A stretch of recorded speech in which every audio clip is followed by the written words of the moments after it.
Hello, it's Penny Meganson from the Meganson Method. And welcome to Penny for Your Thoughts, where we discuss how our thoughts and mindset affect our health, happiness, and performance. And I'm joined in this episode of From Eating Disorder to Healthy Eating by Alexandra McCormick. And she's a board certified health and wellness coach. And we're going to be talking about her years as a professional ballerina and how that had an impact on body image and eating disorders, and how that eventually led to her career working as a health coach. So let's get started.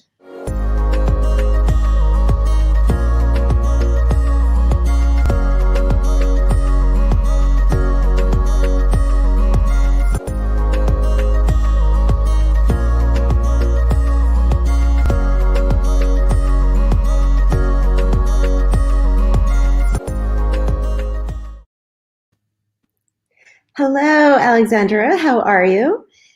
Thank you so much Hi. for joining the show. So Course. tell me, yeah. Oh, great. Yeah. So tell me, you did ballet for how many years?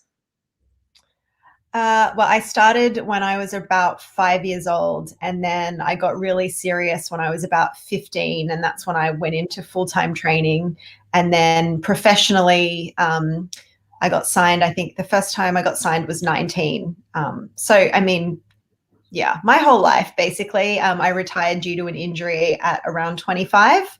But yeah, it was a big part of my life. Okay. And how would you say that was? I mean, you were so young starting out. How was it in terms of self-esteem and body image, and how did you feel compared to everybody else? And how was it with all the training and everything?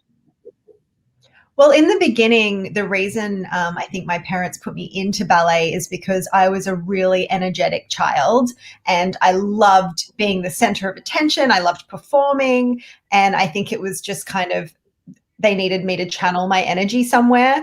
So in the beginning, it was just so much fun. I loved being on stage. I was not scared of anything, not shy at all. And then I think when I started to really take it seriously, and when I first remember like thinking about my body, I think I was about 8.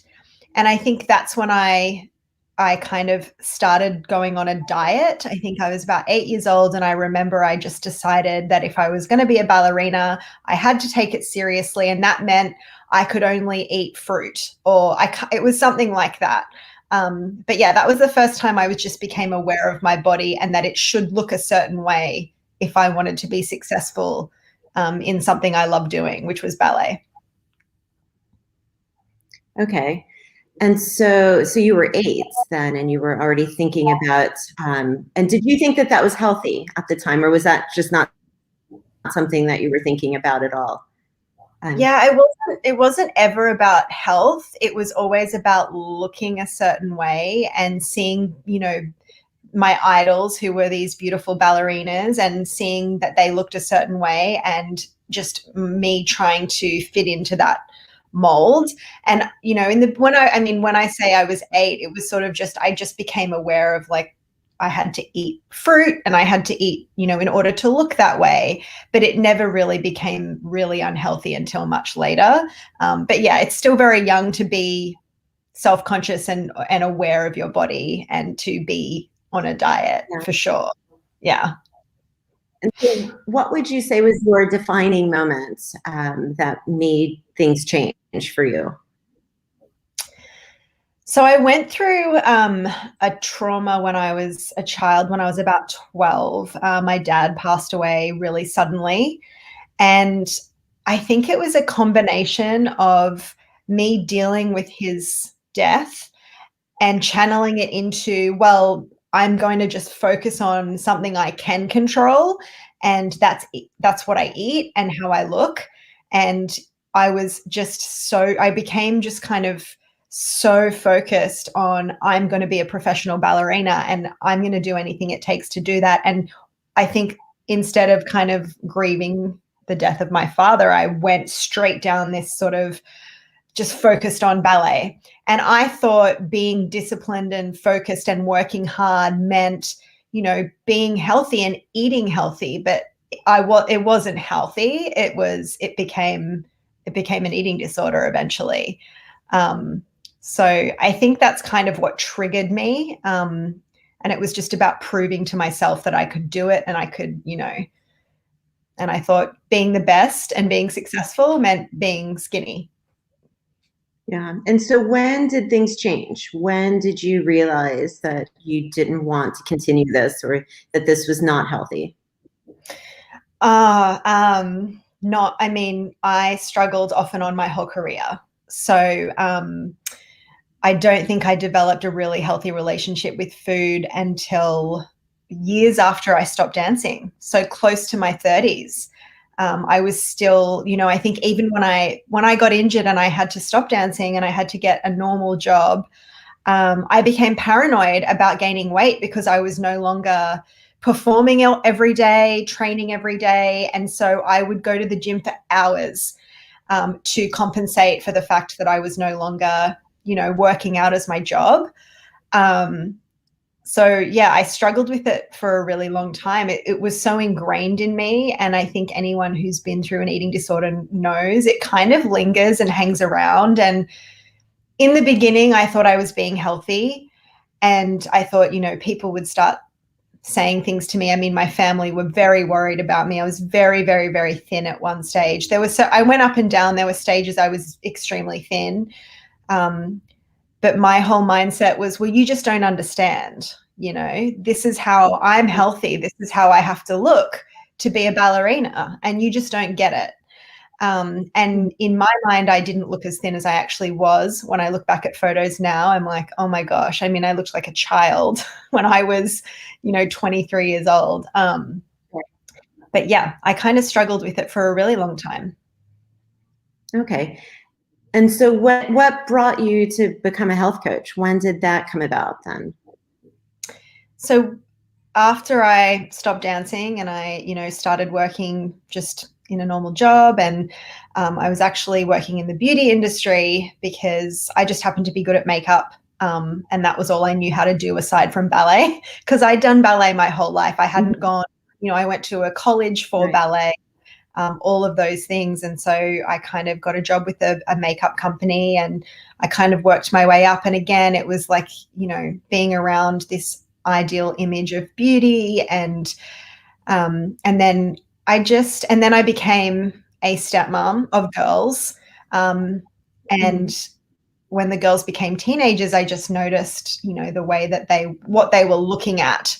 Because I didn't have social media. So I don't even know what it would have been like had I had Instagram, and then now on social media, I see these teenage girls looking at, these supermodels that have, really like airbrushed pictures and just this really unnatural idea of beauty, and them comparing themselves.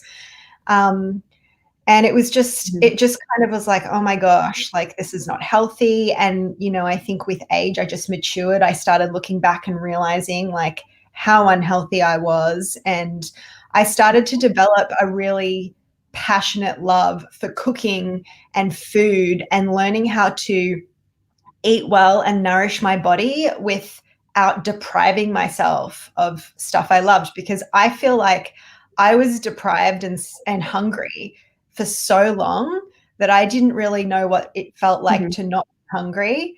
And I just became passionate about it. I learned to cook really well. And, I wanted to learn more. I wanted to educate myself more and more. And it just became more of a passion for me. And then I had my own daughter, and I went back to school and, started studying nutrition, and was just obsessed with it, and was like, oh my gosh, this feels like my passion. I feel like I need to help people understand that, you can eat whatever you want, basically.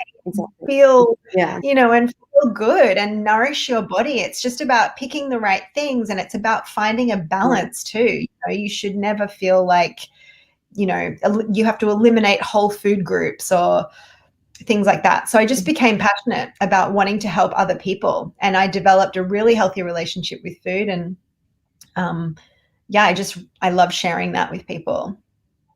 Yeah, no, absolutely. I feel the same with my clients. It's amazing how people do feel that if they're eating all the time and they're not feeling hungry, that somehow they're not dieting or they're going to get fat. And it really is about learning to make the right choices. And then you can eat as much as you want. And you actually don't want to eat all the time because you just feel good and you have energy. And, I'm amazed at how much people, when they give up all the bad stuff and they start eating well, they just never realize how good it actually feels to feel good and how bad they actually used to feel.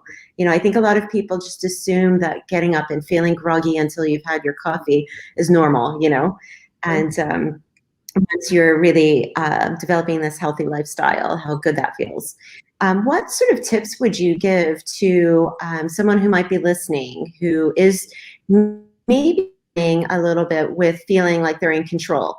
Because I do think that for a lot of people, I mean, you probably know more than me, you do feel like you've got this under control, you know what you're doing, and I don't think most people recognize that it's a problem. What would you sort of say to someone who maybe is listening because it's interesting to them because maybe that this is something that they're doing themselves, or it's a mother or someone who has a friend who is doing this? What tip would you give, or what advice? Yeah. Well, you have to, if it's you and you are, you know, you're restricting calories and you're, not, well, the thing is you think you're being healthy. So you've got to get to a point where you actually want help and you recognize you have a problem. And it wasn't until I did that that I actually changed. And I think what changed for me actually was a doctor saying to me, do you want to have kids one day? Because that won't happen unless you change. And I remember that was kind of a little bit of a light bulb moment for me. So unless you get to the point where you recognize you have an issue and you accept help, then you can't really do anything. Because, and it's the same with clients, and, people have to want to change. They have to want help. Otherwise it's really, no one can force them.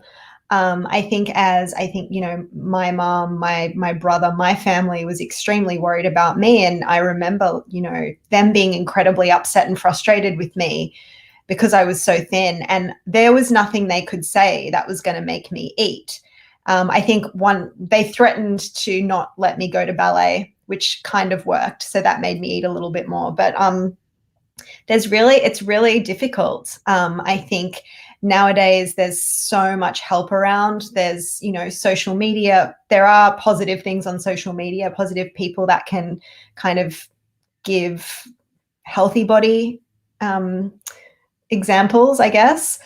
But yeah, until someone really wants help and recognizes they have a problem, it's really, really hard. And I think it's that way with anything, whether it be alcoholism or anything like that. People have to really want the help themselves. And I think just maybe if it's someone you love, encouraging them to go to therapy or see a doctor.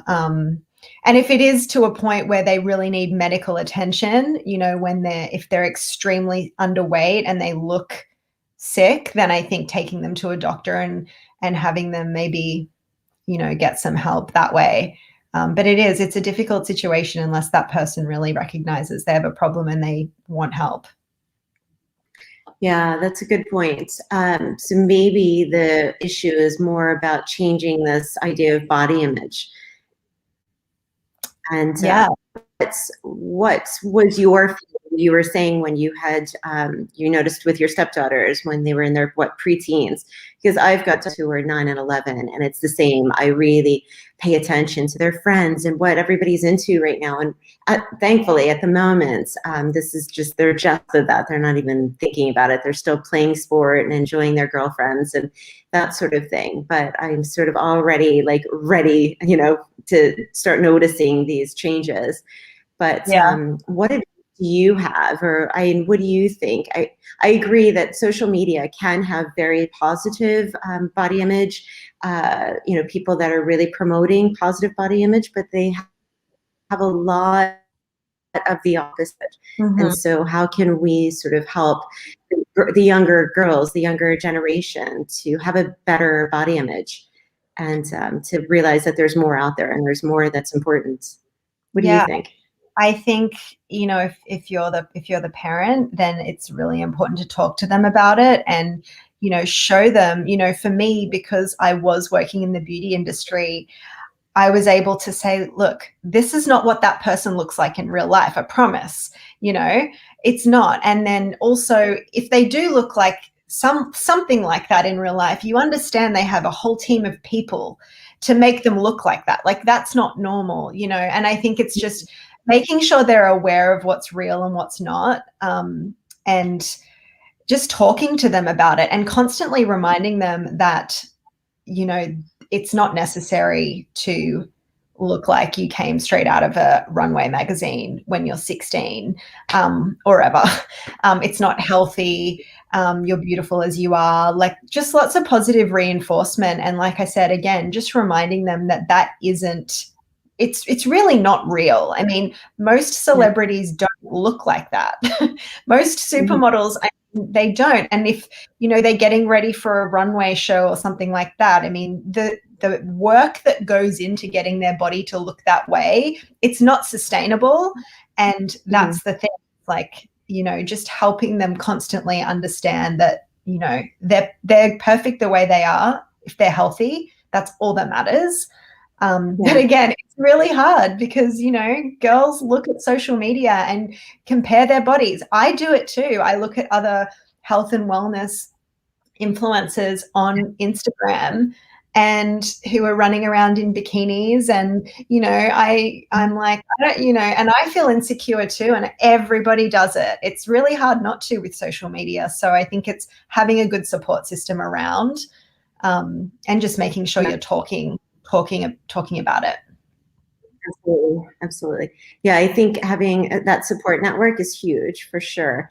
And having the open conversations and talking about things. I think also just making it not the main focus. I think girls need to have hobbies. They need to have, talents, things that they enjoy, sports, and doing sport because they love it, because they enjoy it, not because they're trying to be really, and doing things because they enjoy it and want to be good at something, as opposed to just wanting to be pretty.